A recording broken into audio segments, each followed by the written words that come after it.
Et la classe? Ça va? T'as passé un bon week-end, Pascal? Ben non. Qu'est-ce qu'il y a? Comment je m'appelle? Bah Julien. Bon, alors vas-y, on recommence. T'as passé un bon week-end, Pascal? Ben non. Ah non, d'accord. Non, mais Pascal, comme un week-end de Pâques, Pascal en fait. Bah, par exemple, t'as passé un bon week-end de Pâques. Très bien. Voilà. Alors des œufs. Donc t'as passé un bon week-end, Pascal. Ben non.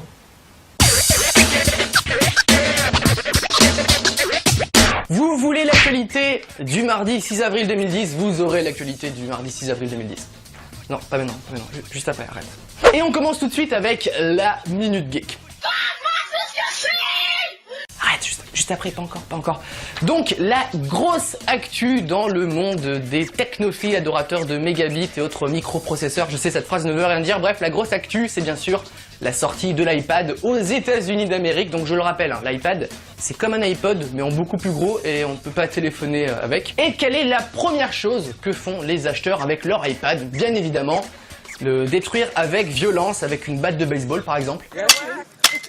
Ça marche aussi avec un club de golf.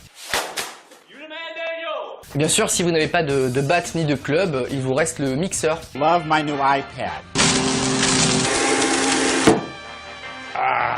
Deux secondes juste après. Et donc, pourquoi tant de haine, pourquoi tant de violence envers les iPads? Tout simplement pour donner la rage à ceux qui veulent et qui désirent un iPad, mais qui ne peuvent pas se le procurer.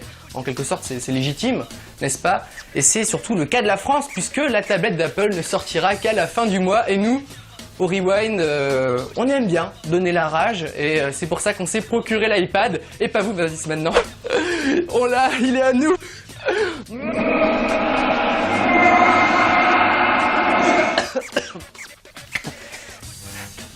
Récupère l'iPad, je pense que tout le monde a remarqué qu'il est en carton.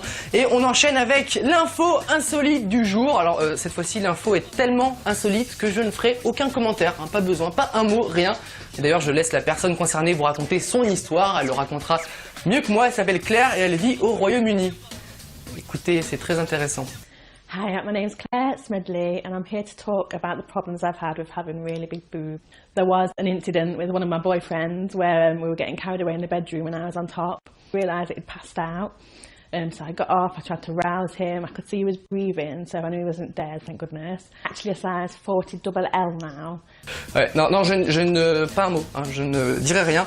Je cite le témoignage de son petit ami. J'ai vraiment cru que mon heure était venue. J'ai essayé de lui taper sur le bras pour le prévenir d'arrêter et de se retirer, mais je crois qu'elle a mal compris mes signaux. Et le couple s'est séparé depuis. Je cite, après cela, faire l'amour ne le tentait plus, regrette-t-elle. Non, je ne dirai rien, hein, ne cherchez pas un seul mot. News suivante, s'il vous plaît, je fais craquer là. Et on termine avec la vidéo du jour. Voici le penalty le plus pourri de l'histoire. Mais pourri quoi. Alors comment plus ressembler à Michael Jackson ou à Kamel Wally qu'à un joueur de foot qui fait un penalty? La réponse en vidéo.